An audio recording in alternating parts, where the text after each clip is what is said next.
Ma'asyiral muslimin yang dimuliakan Allah Azza wa Jalla,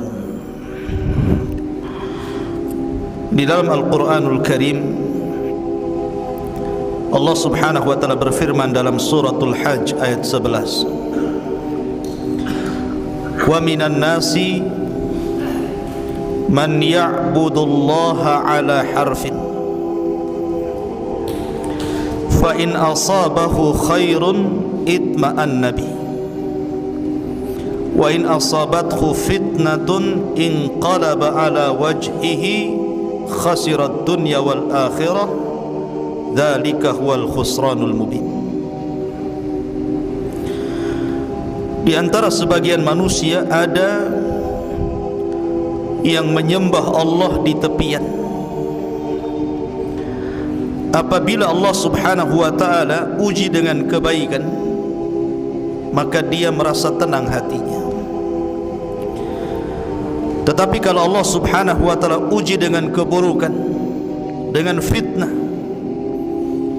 maka mulailah berubah wajahnya, sehingga rugi dunianya dan rugi akhiratnya. Dan itulah sebenar-benarnya kerugian. Ma'asyiral muslimin yang dimuliakan Allah Subhanahu wa ta'ala, setiap manusia itu ada ujiannya. Tidak ada satupun manusia yang tidak ada ujiannya, hatta para nabi dan rasul. Dan Nabi SAW mengisyaratkan dalam sebuah hadis, inna asyaddal bala indallahil anbiya thummal amsalu fal amsal. Sesungguhnya yang paling berat ujian yang Allah timpakan adalah ujian yang Allah timpakan kepada para nabi, baru kemudian di bawah nabi, baru kemudian di bawah nabi. Dan Allah tidak mungkin menimpakan sebuah ujian kecuali sesuai dengan kadar keimanannya. Dan Allah juga tidak mungkin menimpakan ujian kecuali sesuai dengan kemampuannya. Tidak mungkin Allah memberikan ujian berlebih dari kemampuan hamba menghadapi ujian. Ma'asyiral muslimin yang dimuliakan Allah Azza wa Jalla, salah satu nabi yang diberikan ujian oleh Allah yang sangat dahsyat adalah Nabi Allah Ayyub alaihi salatu wassalam. Siapa Ayyub? Dijelaskan oleh Imam Ibnu Ishaq, kana rajulan minar Rum. Nabi Ayyub adalah seorang laki-laki dari Romawi. Ada yang mengatakan sebagaimana dikisahkan oleh Al-Imam Ibnu Asakir, bahwa ibunya Ayyub itu adalah putri daripada Nabi Allah Lut, keponakan Ibrahim alaihi salatu wassalam. Dan ayahnya adalah orang yang sezaman dengan Ibrahim, beriman dengan Ibrahim alaihi salatu wassalam ketika Ibrahim dilempar ke dalam api, dalam kisah yang sudah saya kisahkan kemarin, Ashabul Uhdud. Tetapi yang masyhur bahwa Ayyub itu adalah keturunan Ibrahim. Tidak banyak dalam Al-Quranul Karim tentang kisah Nabi Ayyub, hanya disebutkan dalam beberapa ayat. Begitu juga dalam hadis-hadis Rasulullah tidak banyak. Yang sahih itu cuma 2, lebihnya dhaif. Sehingga tidak banyak dikisahkan seperti kisah Nabi Allah Musa, Ibrahim dan yang lainnya. Karena dalam Al-Quran sendiri, dari 25 Nabi dan Rasul itu, yang sangat detail itu cuma sedikit. Seperti kisah Musa, Ibrahim cukup detail. Ada juga kisah itu yang hanya diisyaratkan secara global, tapi ada yang tidak dikisahkan seperti Yasa, Zulkifli. Nah, Zulkifli ini salah satu anak Nabi Ayyub, nanti saya ceritakan di akhir cerita ya. Sehingga Untuk membentangkan terlampau panjang kisah ini tentu banyak diambil dari Israiliyat, tapi kita akan cukupkan di dalam Al-Quran, hadis Nabi SAW yang sahih dan keterangan para ulama. Di dalam surah Al-An'am ayat 84, Allah mengatakan, wa min dzurriyyatihi Dawud wa Sulaiman wa Ayyub wa Yusuf wa Musa wa Harun, dan termasuk anak keturunan Ibrahim adalah Nabi Allah Dawud, kemudian putranya Sulaiman, kemudian Nabi Ayyub, Yusuf, Musa dan Harun. Dalam surah Al-An'am disebutkan bahwa Ayyub keturunan Ibrahim. Kalau pendapat yang pertama, keturunan Lut, ibunya dari putri Lut dan ayahnya orang yang beriman kepada Ibrahim. Tapi pendapat ini dibantah. Jumhur ulama mengatakan bahwa Ayyub keturunan Ibrahim berdasarkan nas Al-Quran. Ma'asyiral muslimin yang dimuliakan Allah Azza wa Jalla, di dalam Al-Quran nama Ayyub itu salah satu nama yang dicantumkan secara nama dari 25 Nabi dan Rasul. Allah subhanahu wa ta'ala berfirman, Inna awhayna ilaika kama awhayna ila Nuhin wan nabiyyina min ba'di wa awhayna ila Ibrahim wa Ismail wa Ishaq wa Ya'qub wal asbat wa Isa wa Ayyub. Sesungguhnya kami wahyukan kepada wahai Muhammad sebagaimana kami wahyukan sebelumnya kepada Nuh dan para nabi setelahnya. Kemudian kami wahyukan kepada Ibrahim, kepada Ismail, kepada Ishak, kepada Ya'qub dan asbat, dan juga Isa dan Ayyub. Sini Allah subhanahu wa ta'ala menyebut kata Ayyub. Ayyub ini memiliki istri yang subhanallah sangat sabar. Ada yang mengatakan namanya adalah Liyah ibn Ya'qub. Apakah Ya'qub putra Ishak? Wallahu a'lam. Tapi nama perempuan ini adalah Liyah, wanita percontohan seluruh wanita. Sebagaimana suaminya sabar, dia juga sabar. Lalu apa ujian yang Allah subhanahu wa ta'ala berikan kepada Ayyub alaihi salatu wassalam? Disebutkan di dalam surah As-Sad. Ini ujiannya. Allah mengatakan dalam surah As-Sad ayat 41, wadhkur abdana Ayyuba idh nada rabbahu anni massaniya syaitanu binasbin wa adab. Ceritakan wahai Muhammad hamba kami Ayyub alaihi salatu wassalam ketika dia menyeru Rabbnya dan mengatakan, ya Rabb, sesungguhnya syaitan telah menimpakan kepadaku binasbin wa adab, dengan berbagai macam nasb, ujian, keburukan dan azab siksaan. Ada yang mengatakan bahwa syaitan itu datang kepada Allah subhanahu wa ta'ala setelah dia menggoda Ayyub dan tidak berhasil, dan mengatakan, wajar saja Ayyub tidak bisa digoda wahai Rabb, karena engkau berikan nikmat yang banyak. Karena Ayyub itu pemilik tanah yang luas di zamannya. Di desanya itu dia orang kaya, kebunnya luas, ternaknya banyak, emasnya melimpah, kaya raya, dan memiliki 14 anak semua laki-laki dan sukses, dan memiliki wanita yang sangat sabar, pembantu-pembantu. Pokoknya nikmat yang luar biasa. Sehingga syaitan mengatakan, kalau engkau uji dia, saya yakin Ayyub tidak akan tahan dengan ujian itu. Tetapi Allah subhanahu wa ta'ala mensifati Ayyub dengan kesabaran. Ayub itu orang sabar. Olehlah Allah Subhanahu wa taala menguji Ayub dengan cara pertama menghilangkan seluruh kekayaan. Panennya gagal, ternaknya kemudian mati, emasnya habis, bangkrut dia. Ma'asyiral muslimin yang dimuliakan, kalau ini terjadi kepada manusia biasa, kepada kita, anda, saya dan yang lainnya, orang kaya tiba-tiba bangkrut, kira-kira apa yang terjadi? Kalau tidak gila mendadak, gantung diri.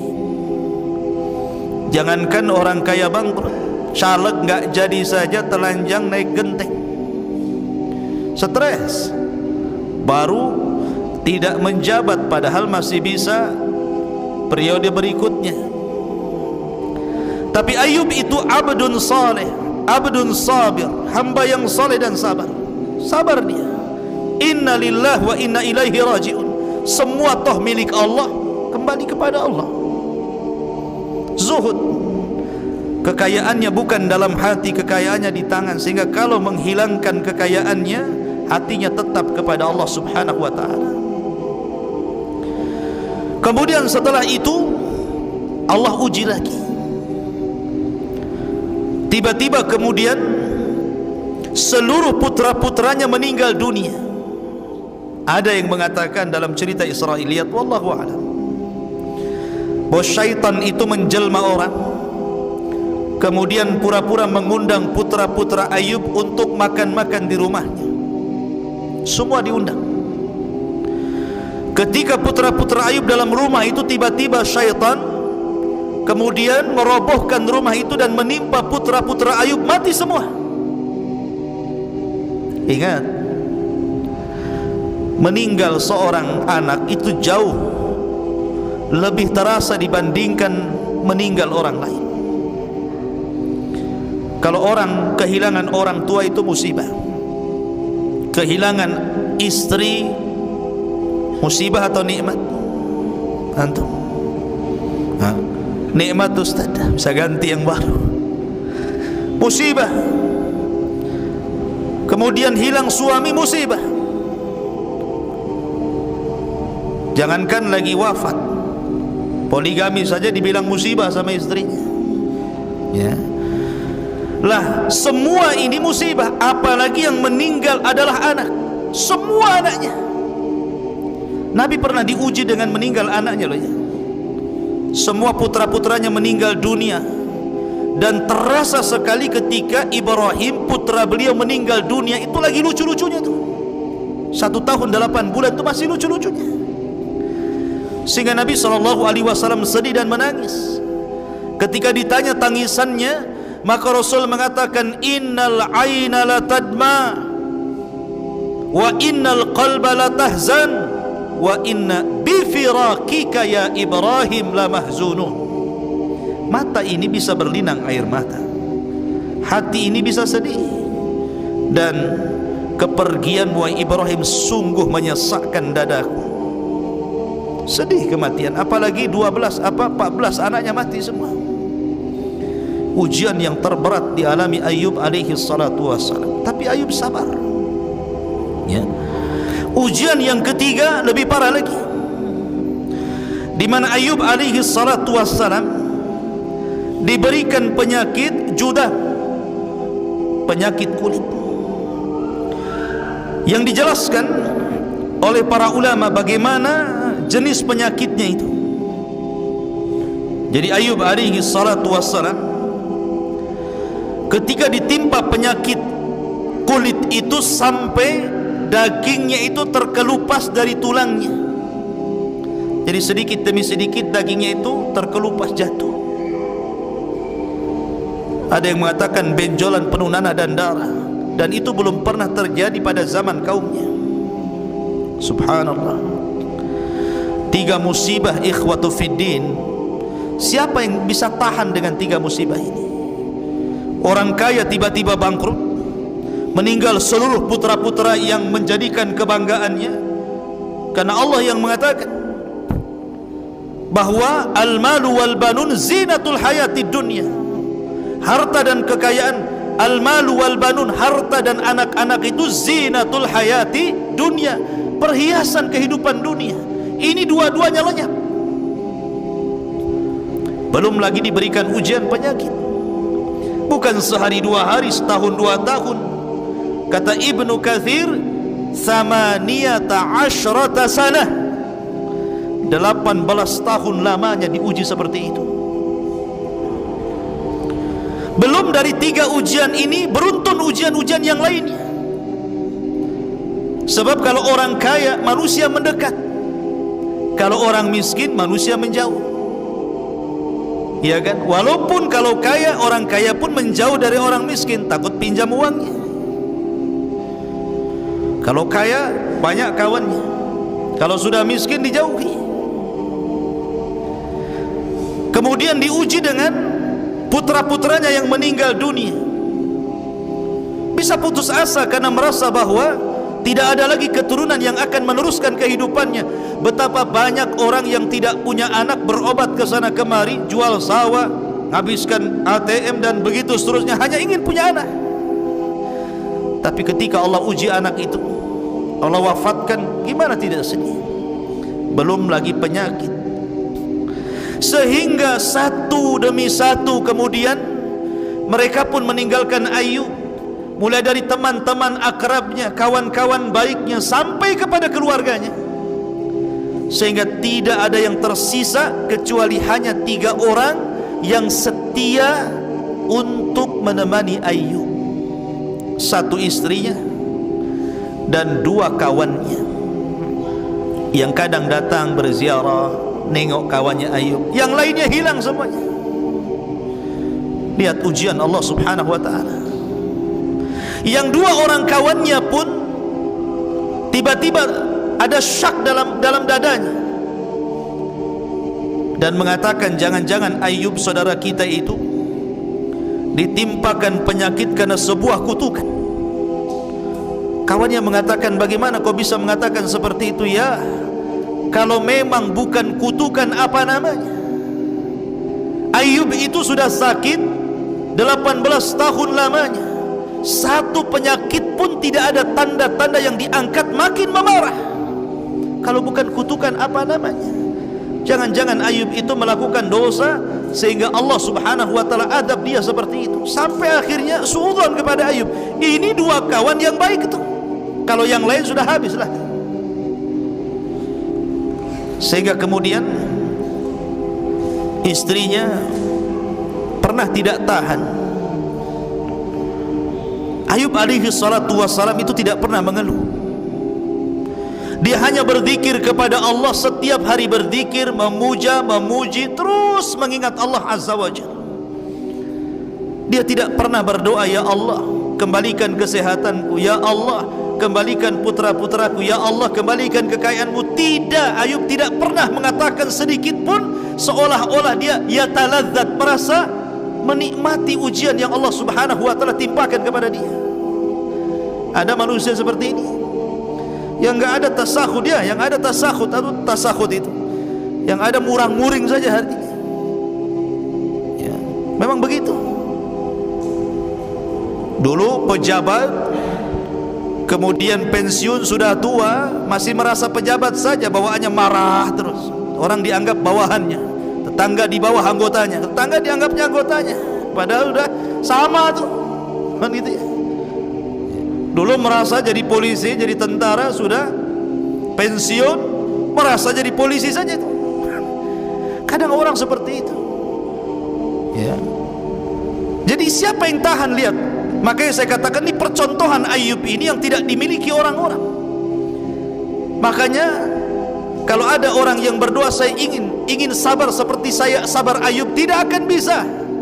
Anda tidak mungkin bisa sabar Ayub. Karena Ayub itu luar biasa istimewa di hadapan Allah kesabarannya. Enggak ada orang yang bisa sabar Ayub itu. Ma'asyiral muslimin, sampai istrinya mengatakan, ya Ayub, lau da'auta rabbaka fa innahu sayastajibu lak. Wahai Ayub suamiku, seandainya engkau berdoa kepada Allah Subhanahu wa ta'ala, berdoalah, agar Allah menyembuhkan penyakitmu. Minimalnya mintalah kesembuhan. Sudahlah yang lain itu bisa dicari, bisa diupayakan. Yang penting kau jangan sakit, ya. Istrinya meminta kepada Ayub untuk berdoa kepada Allah, karena Ayub itu tidak mau berdoa, meminta kesembuhan. Dia asyik berzikir, memuja, memuji, terus mengingat Allah saja. Ayub mengingatkan nikmat kepada istrinya. Dia mengatakan kepada istrinya, wahai istriku, berapa lama kita diberikan nikmat oleh Allah, diberikan kekayaan, diberikan anak-anak, dihormati orang, dihargai, dipuji. Berapa lama? Kata istrinya, thamaniyata sana, 8 tahun wahai suamiku. Maka Ayub mengatakan, wahai istriku, kalau Allah subhanahu wa ta'ala telah memberikan kenikmatan kepada kita thamaniyata sanatan wa ana fi sihhatin wa afiyah, diberikan kenikmatan 8 tahun dan saya dalam kondisi sehat dan diberikan afiah, kenikmatan yang banyak, maka bagaimana mungkin kita kemudian meminta kepada Allah sementara kita belum sampai kepada tahun nikmat Allah yang berikan kepada kita? Harus seimbang, ya. Kalau Allah memberikan nikmat 8 tahun, maka diuji oleh Allah harusnya sabarnya 8 tahun baru meminta, begitu loh. Ini enggak, diberikan nikmat banyak, kita ini kadang-kadang, ya, subhanallah, sampai dimudahkan urusannya, sekali diuji oleh Allah langsung kemudian dia terkapar. Ya Allah, kenapa asyik saya terus kau uji? Kenapa enggak tetangga sebelah saja? Dia kan ahli maksiat, suruh tetangganya yang sakit, ya kan? Tetapi Ayub alaihi salatu wassalam mengingatkan kepada istrinya, jangan, tidak sebanding nikmat dengan bala yang Allah timpakan kepada kita ini. Coba, siapa yang bisa mengucapkan kalimat itu? Tidak bisa. Tidak bisa, karena yang bisa mengucapkan kalimat ini hanya orang-orang yang sabar. Dari situlah wajar kalau Allah mengatakan, innama yuwaffas sabiruna ajrahum bighairi hisab. Allah akan berikan pahala bagi orang-orang yang sabar itu tanpa batas. Bahkan di zaman Rasul ada wanita yang suka kena penyakit ayan. Kalau datang penyakitnya, dia suka buka-buka baju dan nampak auratnya. Datanglah dia kepada Rasulullah, ya Rasulullah, saya ini terkena penyakit, dan kalau datang penyakit itu terbuka auratku.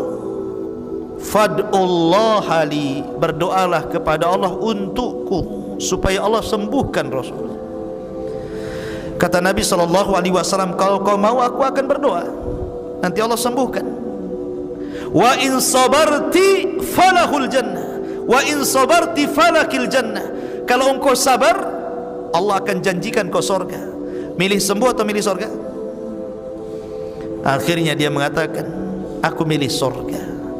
Tapi berdoalah kepada Allah, ya Rasulullah, kalau memang penyakitku kambuh, janganlah sampai aku buka-buka auratku. Lihat kesabaran wanita ini, ya. Jadi sabar itu memang ujian. Di zaman Rasul ada wanita meninggal anaknya, kemudian dia nangis di kuburan, meraung-raung di kuburan. Rasul lewat di situ, kemudian dia mengatakan, ittaqillah, bertakwalah kau kepada Allah, kata Rasulullah. Wanita ini menyaut, ya, kau bisa mengatakan seperti itu karena ujian tidak menimpamu, ujian itu menimpaku. Kemudian orang ini pergi, dia tidak tahu ini Rasulullah. Kemudian ditanya, ya fulana, Rasulullah lah yang tadi yang nasihati kamu. Akhirnya dia kaget, dikejarnya Rasul sampai ke rumahnya. Rupanya tidak ada bawabah. Rumahnya Rasul itu tidak ada security, apalagi gerbang, apalagi dikasih anjing galak, tidak. Rasulullah itu rumahnya blong, semua orang bisa masuk, padahal orang nomor 1 tuh. Sekarang baru sekelas RT saja ada satpamnya, ya. Nabi SAW Terbuka rumahnya, datang wanita itu minta maaf. Maka Rasul menasihati, inna sabra fi sadmatil ula, kata Rasulullah. Sabar itu dianggap sabar itu pada pukulan pertama. Ketika hari ini kena musibah, hari ini kita sabar, itu namanya sabar. Kalau sudah 1 bulan bukan sabar, kadong namanya. Ya, sabar itu ketika kena musibah, di awal kali acap musibah itu datang, itulah sabar. Ma'asyiral muslimin yang dimuliakan Allah Azza wa Jalla, ketika Ibrahim alaihi salatu wassalam, Ayub alaihi salatu wassalam semakin memarah sakitnya, yang mencari nafkah siapa? Istrinya. Istrinya yang mencari nafkah ke sana kemari. Subhanallah. Kalau seandainya wanita sekarang memposisikan menjadi istrinya Ayub, pasti langsung datang ke pengadilan agama. Minta apa? Khulu, kan gitu ya. Karena wanita sekarang, maaf ibu ya, akalnya kurang. Ya, kalau suaminya lagi sehat, apalagi kerjanya bagus, ada istilah ya, abang sayang kalau banyak uang, kan gitu. Abang ku tendang kalau habis uangnya, kan. Artinya bahwa posisi seorang wanita itu penting dalam rumah tangga. Jangan hanya ketika senang sehat suaminya, ketika susah justru disitulah pahala yang sesungguhnya. Itulah pahala yang sesungguhnya seorang istri ketika merawat suaminya. Kalau suami lagi sehat, apa yang dirawat? Tapi ketika suami sakit, itulah pintu sorga selebar-lebarnya di situ. Itulah baiti jannati, sorgaku adalah rumahku itu. Ini istrinya Ayub di percontohan. Dia yang cari nafkah karena memang Ayub terbaring tidak bisa apa-apa. Apalagi orang-orang menjauh melihat Ayub saja, orang menjauh takut. Bagaimana mau cari kerjaan? Kalaupun dia bisa, kemudian jalan gitu ya. Akhirnya istrinya pun menyembunyikan diri kalau dia istrinya Ayub, supaya orang tidak tahu. Kalau tahu, orang pun tidak mau menerima dia sebagai pekerja, takut tertular penyakitnya. Sampai seperti itu musibahnya ya. Dan para ulama mengatakan kalau istri yang seperti ini dia dapat 2 pahala. Pertama, pahala bersedekah kepada suaminya. Yang kedua, pahala berbakti kepada suaminya. Tapi di zaman sekarang tidak, suaminya sehat, istrinya tetap kerja. Betul kan? Istrinya kerja, suaminya sehat, padahal dibalik kata suaminya, kola yang kerja, biar aku yang masak, yang ngurus anak, yang ngepel, yang ini. Dunia terbalik. Ma'asyiral muslimin yang dimuliakan Allah Azza wa Jalla, suatu ketika sudah ketahuan bahwa dia istrinya Ayub, satu persatu orang itu tidak mau memakai dia sebagai pekerjanya. Sampai akhirnya apa yang harus dilakukan? Terpaksalah dia menjual rambutnya. Istrinya Ayub itu rambutnya panjang. Ayub itu kalau bangkit dari tidurnya terkadang memegang rambutnya supaya bisa bangkit. Tiba-tiba dijual, dan di zaman itu rambut itu sangat berharga.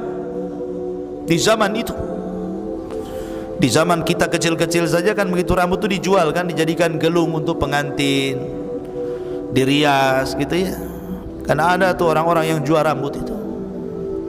Nah di zaman itu rambut masih berharga untuk kecantikan wanita, walaupun dalam Islam dilarang. La'anallahu, Allah melaknat mutawassilah, orang-orang yang suka menyambung rambut, wanita-wanita yang suka menggelung, menyambung rambut asli dengan palsunya. Dilaknat wanita seperti itu. Itu di masa Rasulullah, ajaran Islam dilaknat, tidak boleh. Tapi tentu di zaman dulu kan banyak syariat yang berbeda dengan kita, maka dijual tuh rambutnya. Kemudian karena punya uang agak banyak, ini istri ini ingin membahagiakan hati Ayub, dicarikan makanan kesukaan Ayub yang paling lezat.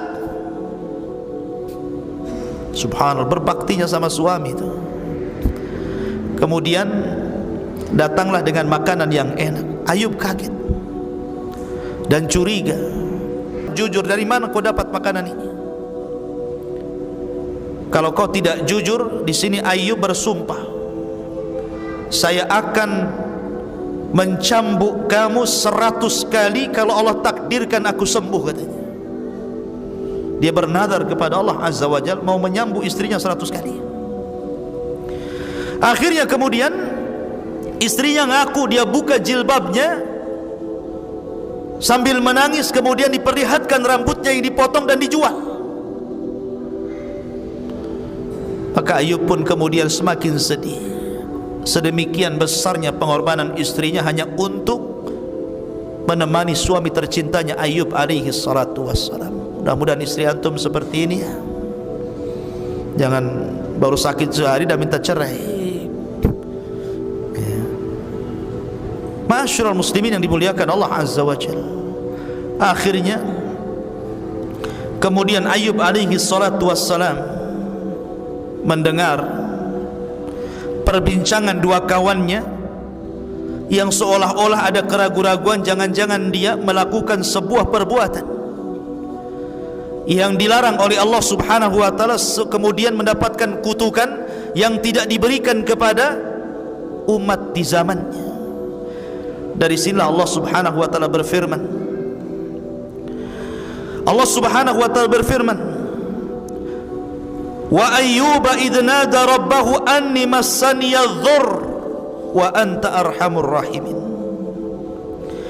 Dan ingatlah ketika Ayub berdoa kepada Allah, kemudian mengatakan anni massaniya dhurr wa anta arhamur rahimin. Sesungguhnya aku telah ditimpakan penyakit, ya Rabb, hilangkanlah penyakitku, karena engkau zat yang maha penyayang dari seluruh makhluk-makhluk yang penyayang. Ayub hanya minta satu, disembuhkan penyakitnya. Ayub tidak minta dikembalikan hartanya, tidak mengatakan ya Allah rizkikan lagi rizki yang banyak kepadaku, ya Allah karuniakan anak-anak yang banyak lagi kepadaku. Tidak, Ayub tidak itu. Ayub hanya minta kesehatan. Ayub hanya minta itu saja. Sebagaimana ayat yang tadi saya baca, wadhkur abdana Ayyub idh nada rabbahu anni massaniya syaitan bi nasbin wa adab.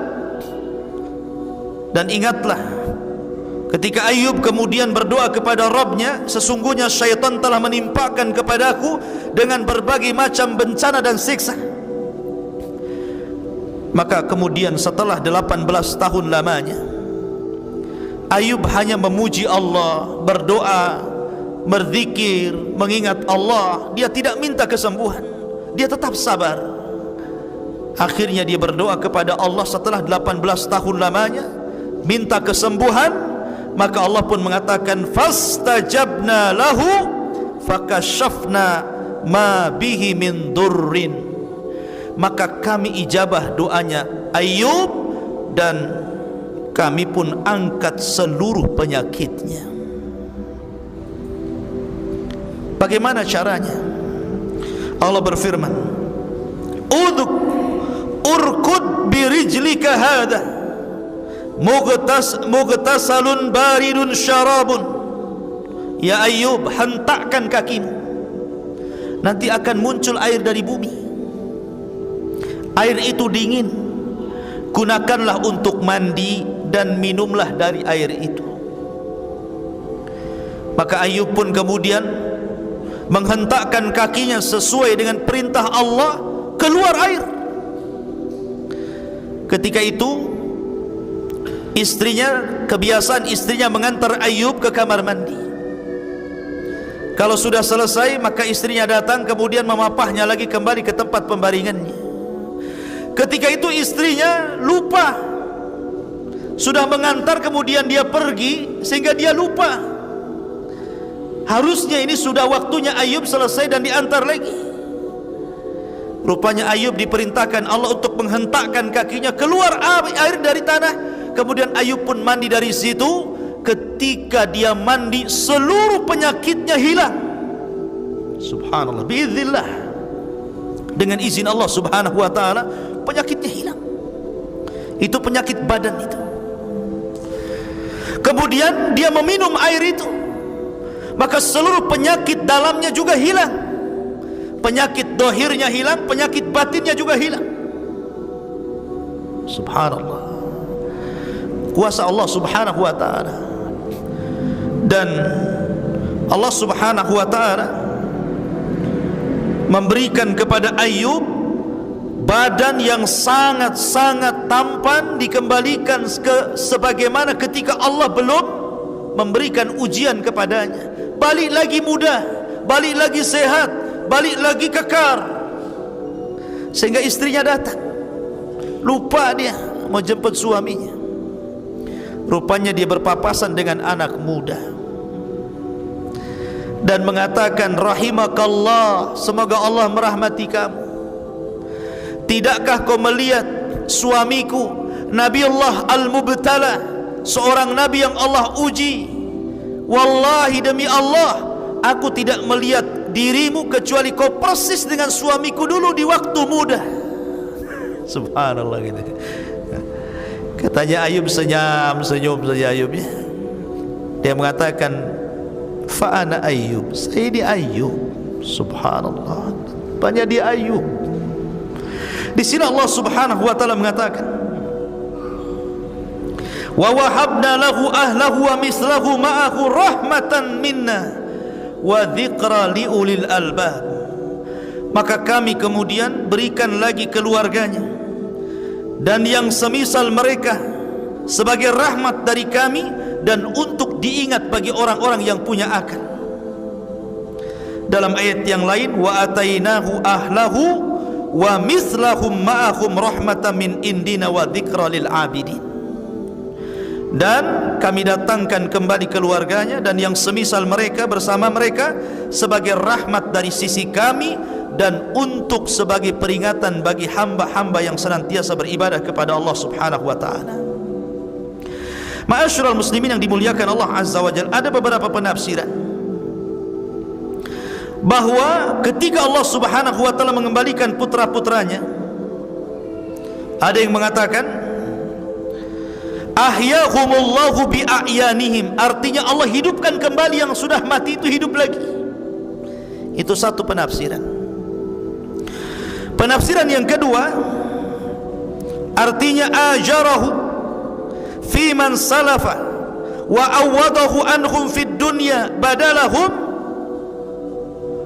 artinya Allah memberikan balasan dan ganjaran yang besar terhadap kesabaran Ayub yang di waktu diberikan musibah dia tetap bersabar. Karena kesabarannya itu akhirnya Allah ganti lagi, Allah lahirkan dari dia putra-putranya 2 kali lipat daripada anak yang meninggal. Yang tadinya 14, ya 2 kali lipat putranya, banyak lagi ya. Hartanya 2 kali lipat lagi. Subhanallah. Inilah kesabaran. Makanya kenapa Rasul mengatakan ajaban li amril mu'min, in asabat khusarra syakara fakanat khairan lahu wa in asabat khudharra sabara fakanat khairan lahu wa kana dzalika illa li mu'min. Sungguh heran perkaranya seorang mukmin itu. Kalau ditimpa kebaikan syukur dia, kalau ditimpa musibah sabar dia, dan itu baik dua-duanya. Mau musibah, mau kenikmatan, baik bagi seorang mukmin itu. Karena terkadang ujian harta itu lebih berat dibandingkan ujian musibah. Kalau orang sakit paling tinggi terbaring, apalah gitu kan, dia sabar ya. Tapi kalau diberikan harta, semua fasilitas maksiat di genggamannya. Mau apa dia? Mau minum khamar tinggal beli, mukul orang bayar preman, bunuh orang bayar tukang sihir, apalagi ya kan? Ujian orang yang punya harta itu berbeda dengan ujian orang fakir, orang-orang yang miskin. Terkadang ujian harta itu lebih berat dibandingkan ujian kemiskinan.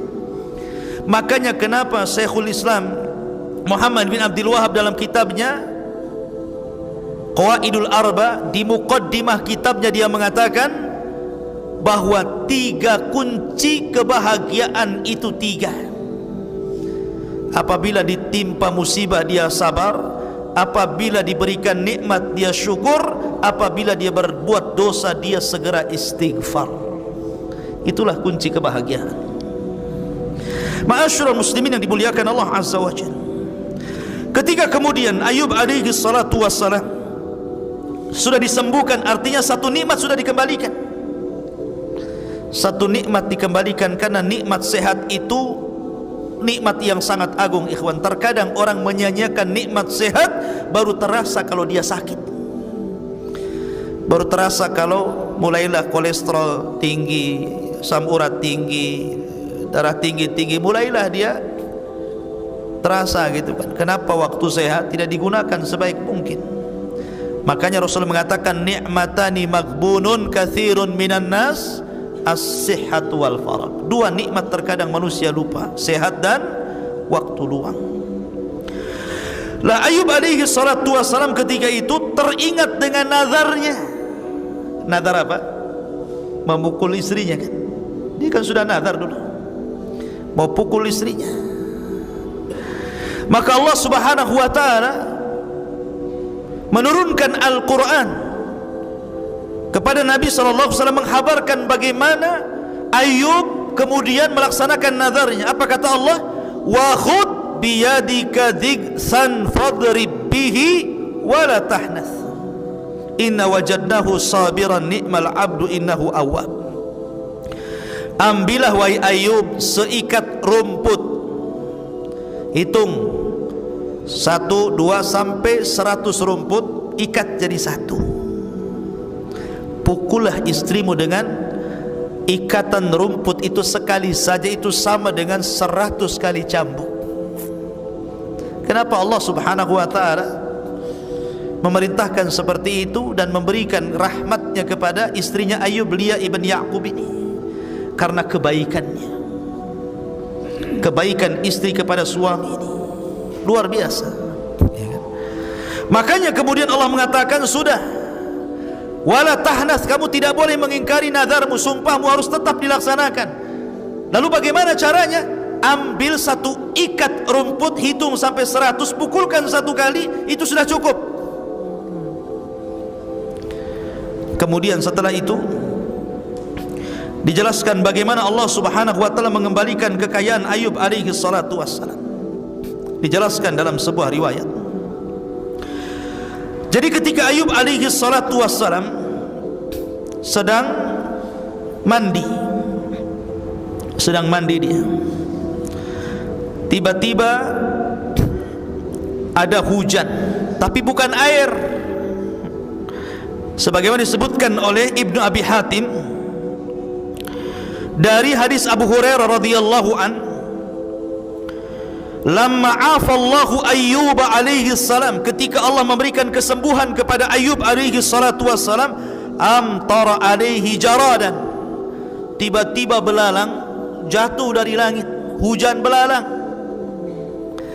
Tapi belalang itu bukan belalang asli, tapi belalang berupa emas.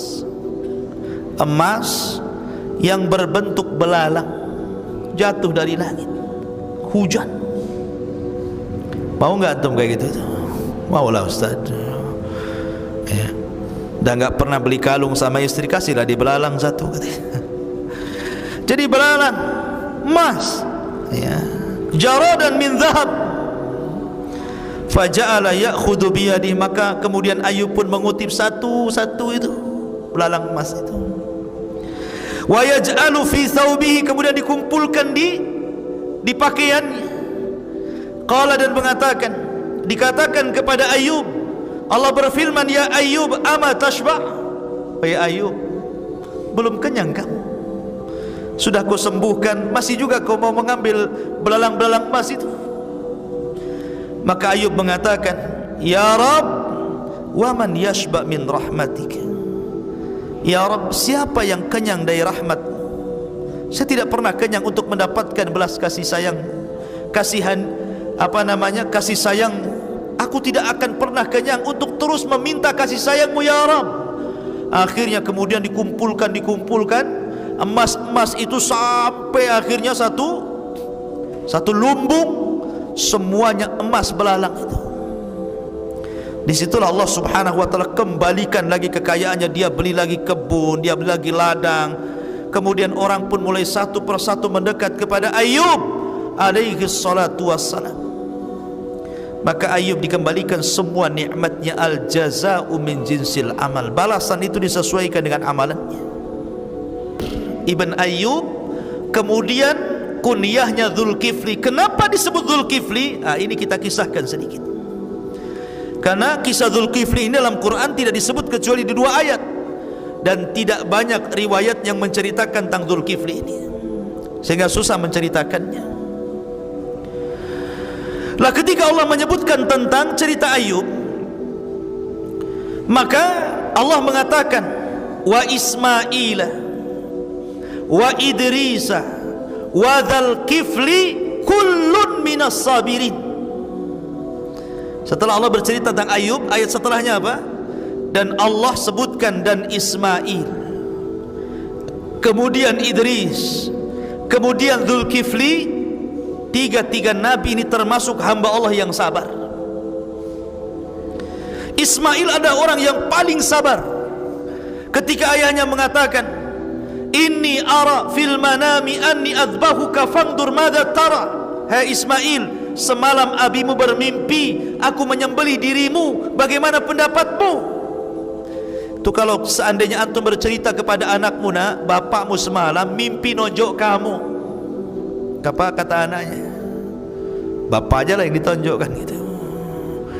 Ini disembelih bukan ditonjok, disembelih. Tapi Ismail sabar. If'al ma tu'mar satajiduni insyaallahu minas sabirin. Lakukan saja. Lakukan saja wahai bapakku, kau akan mendapati aku termasuk hamba Allah yang sabar. Sabar ditinggal anak-anak kecil sama ibunya Hajar di tempat yang tidak ada tanaman, tidak ada air, tidak ada apa-apa. Biwadin ghairi di zar'in inda baitikal muharram. Di sebuah lembah kering kelontang ditinggal Ibrahim, sabar. Bahkan ketika membuat bait meninggikan Ka'bah bersama Ibrahim pun dia sabar. Itulah Ismail kesabarannya. Kemudian Idris sabar. Kenapa disebut Idris? Karena Idris itu orang yang suka membaca, suka belajar, suka thalabul ilmi. Dan thalabul ilmi itu butuh kesabaran. Kata Ibnu Katsir, la yunalul ilmu birahatil jismi. Tidak mungkin ilmu itu diraih kecuali dengan tidak mungkin ilmu diraih dengan cara istirahat badan, mustahil. Antum tidur saja tiba-tiba dapat ilmu laduni, enggak akan. Ilmu itu dicari, dipelajari. Dan ilmu itu cuma ada 2, Al-Quran dan Sunnah. Selain itu tidak boleh diajarkan, dipelajari. Seperti ilmu sihir ya, sampai ada seseorang yang sanggup mendatangkan malaikat, mendatangkan nabi. Ilmu dari mana itu? Malaikat kok bisa diperintah? Malaikat itu hanya bisa diperintah oleh Allah. Wa yaf'aluna ma yu'marun. Mereka melakukan apa yang diperintahkan Allah. Ini orang bisa memerintahkan malaikat, hebat tidak? Hebat, tapi konyol ya. Nabi pula diperintah seolah-olah nabi bawahannya, suruh datang, la haula wala quwata illa billah. Kemudian dikatakan ini ilmu Allah. Ilmu dari Allah dari mana? Itu syaitan. Orang ini dimain-mainkan dengan setan. Tidak ada ilmu Allah kayak gitu. Nabi saja tidak bisa mendatangkan malaikat.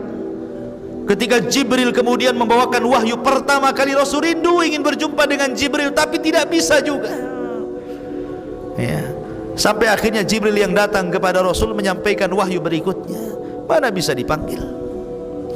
Kemudian wa Ismail wa Idrisa wa Dzulkifli. Kenapa disebut Dzulkifli? Dzu itu pemilik, kifl itu yang memberikan kafalah. Kafalah itu artinya yang merawat, yang melindungi, yang menjaga, itu artinya kafalah. Makanya orang yang mengkafil anak yatim, ya, disebutkan dalam hadis Nabi, ana wa kafilul yatim fil jannata kahataini, aku dan para pengkafil anak yatim seperti ini di surga, kata Rasulullah. Jadi Dzulkifli itu orang yang mengkafil, yang melindungi. Ada 3 riwayat kenapa disebut Dzulkifli. Namanya Bishr ibn Ayyub, tapi kemudian disebut Dzulkifli. Yang pertama, ada yang mengatakan dahulu ada raja zalim di zamannya, 400 nabi ditangkap, 300-nya dibunuh, 100-nya lari. Zalim nih raja ini, satu hari membunuh 300 nabi. Makanya Allah subhanahu wa ta'ala menyebutkan tentang Bani Israel, wa yaqtulunal anbiya'a bighairil haq. Mereka suka membunuh para nabi itu. Satu hari 300 para nabi dibantai, 100 lari. Kemudian berlindung kepada Bishr ibn Ayyub. Karena berlindung kemudian dialah yang ngasih tempat, ngasih makan, ngasih perlindungan, maka orang-orang menyebutnya Dzulkifli. Ini satu riwayat. Ada yang mengatakan bahwa Dzulkifli itu disebut Dzulkifli karena dia orang kaya, mewarisi kekayaan Ayub alaihi salatu wassalam, dan dialah yang mengkafir orang-orang fakir di zamannya. Jadi ada orang kafir dirawatnya, dikasih makan di sini di situ, akhirnya ketika meninggal orang-orang pun menyebutnya Dzulkifli. Tapi riwayat yang paling sahih wallahu alam, yang terakhir, bahwa ketika itu masyarakat di zamannya hendak memilih seorang raja, tapi harus memiliki 3 sifat. 1, dia harus suka puasa, puasa terus. Yang kedua, dia harus tukang sholat malam terus. Kemudian yang ketiga, dia harus bisa memutuskan setiap perkara manusia dan tidak boleh marah.